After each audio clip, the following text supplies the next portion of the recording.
How we doing, guys? Welcome to DT's Daily. Now, on today's show, we're going to be talking about Mason Greenwood and Phil Foden and what they've been getting up to on international duty. We're also going to be taking a look at what's going on in the world of football. And the last piece of news involves Arsenal and Emi Martinez, because Aston Villa are looking to sign the Arsenal goalkeeper. I represent my fucking self. How we doing, guys? Welcome to DT's Daily. That's right.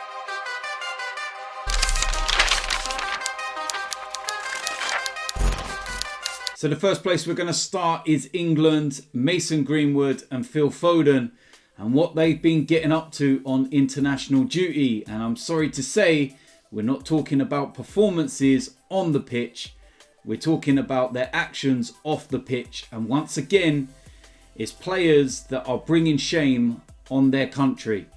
And when you look at it in the cold light of day, it's not the worst thing that they've done. But given the current situation and everything that's going on, it's absolutely awful. And the news, if you don't know, wherever you may be, I think everyone should know by now, is that Phil Foden and Mason Greenwood were caught sneaking girls into their hotel room in Iceland whilst on international duty with England. Now, one of the reasons why this is bad is because of COVID, first and foremost. The England players are in a isolation bubble. There's rules and there's certain, things that they can and cannot do. Inviting people to the team hotel is one of the things that you most definitely cannot do. Now, the implications of this, for example, is, let's just say one of these girls had COVID. They pass it to either Phil Foden or Mason Greenwood. They go down for breakfast in the morning, could pass it to any one of their teammates. Let's say, for example, they pass it on to Ainsley Maitland-Niles. He goes back to Arsenal. He passes it on to Aubameyang, etc., etc. A spiraling effect. It's absolutely awful. And these are not senior players. They are young players. Their first full international call-ups. And they've gone and done this. And first and foremost, yes, they're young. Yes, they're going to live their life at times and everything else. But there's a time and a place. And there's rules and regulations. And there's just being plain stupid. And this was the latter.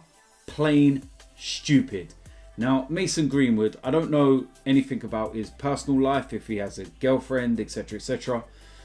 But some will say that he's doing what, 18-year-old boys would be doing. And I agree in that respect. But you're on international duty. You are playing for your country. And there are rules in place because of the current pandemic. So it's not just something you can brush under the carpet. Phil Foden has a missus at home and a child. Come on, man. We've seen it so many times before, and why does it always seem to be English footballers? Arsenal are not immune from this. We had Jack Wilshere at a period where things were always going on and, caught smoking and all this kind of stuff, and it just seems to be England players, and when they end up going away, international duty, and something seems to happen. I don't know what it is. It's ironic that the week that Mason Greenwood takes over the number 11 shirt at Manchester United, he gets caught up in this. Ryan Giggs would be proud. Unbelievable. And yes, on one side, I will accept that they're young boys and that they're going to learn and they've made a big mistake. But this is a big mistake. First time on international duty with the first team. How must them senior players be feeling or thinking? They must be looking and thinking, you stupid idiots. And not just that, but they put them in jeopardy. Because you don't know who these girls are. You don't know what they may or may not have. And you're putting your teammates in jeopardy by doing this. That's the severity of it. Plain and simple. They've been sent home, rightly so. Gareth Southgate, you know, and the FA will have to punish them in due course, and I think they'll worry about that after, you know, their last game and everything else, and they get back. It remains to be seen whether their clubs will do anything about this. I know they were on international duty, but they may take a very dim view of it as well, because it brings them as a club into disrepute. People will look at Manchester United and Manchester City because they play for them. So it remains to be seen what they do. Now, in terms of the players themselves, Phil Foden has already came out, and fair play to him. He's issued an apology. I think that was very evident that that was going to happen. But Mason Greenwood, he's deactivated his social media, his Twitter. So I don't know whether that's to let things die down, and so his account doesn't, you know, have loads of abuse on it, etc., etc. But on one hand, you've got one boy that's faced up to the consequences of his actions, and then you've got another boy that's done a runner. And what I will say in that respect is, you know, we know they made a mistake. Let the authorities punish them in due course and how they see fit. And, you know, don't give them abuse on social media. They made a mistake, yeah. You can probably tell them that they're stupid and that they made a mistake, but I think they know that. But that's where the line draws, and you don't need to say or go overboard with too much about what's said. And it remains to be seen what happens to them and what kind of punishment they face. But yeah, it's not great. Not great at all. Silly, silly boys, man. Yeah, listen. Next piece of news, and there's so many bits and pieces going on, but James has signed for Everton, something that, you know, we've seen over the last few days. Absolutely unreal signing for them. He's got to prove it in the Premier League first and foremost. Undoubted quality, but he has to prove it in the Premier League, and that's a massive signing for Everton, man. Fair play to Everton for that. But yeah, that's a big signing. Manchester City. 2 players have tested positive for COVID, Riyad Mahrez and Eric Laporte. And when I get speaking about the situation with Phil Foden, Man City player, see what I'm trying to say here. PSG looks like another player has COVID, and it's Kylian Mbappe. And it looks like he caught this whilst on international duty for France. I don't know what to think at the moment, man. It just seems like these players, when they go out of a certain bubble or something, and COVID's not gone away. And I think some people are forgetting that. It's not gone away. And anyone can catch it, that's for sure.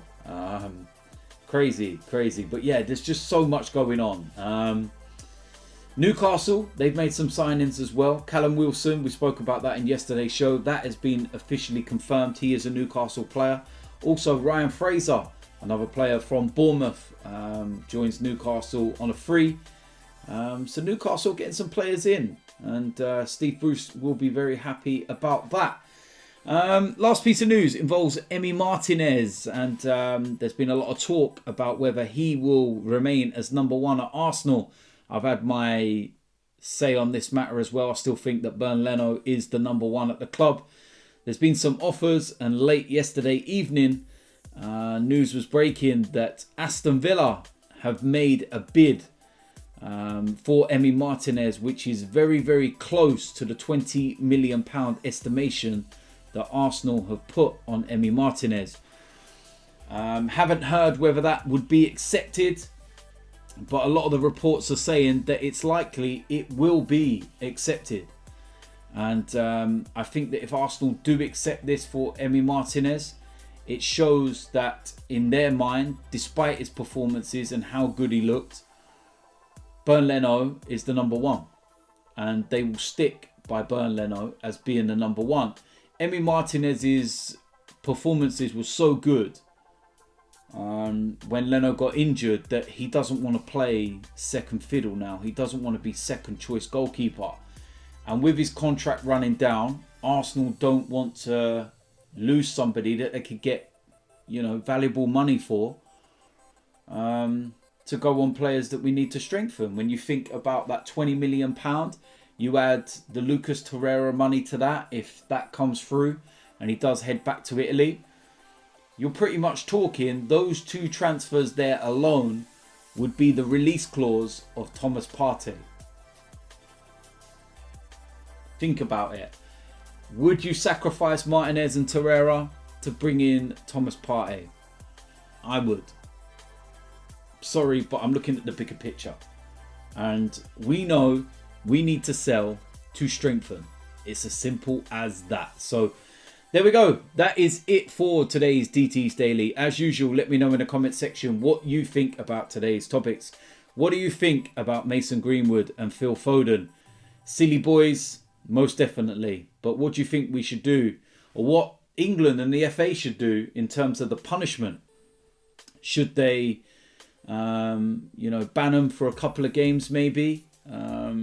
Or give them a really stern talking to and let them know in no uncertain terms that this can never happen again. Also, Emi Martinez, that situation. If you're an Arsenal fan, would you take that £20 million if it meant the money was going on someone like a Thomas Partey? Or do you think he should be the number one ahead of Leno? Let me know. So if you're new around here, hit the subscribe button, smash a like on this video, and I will see you lot soon. I'm out of here.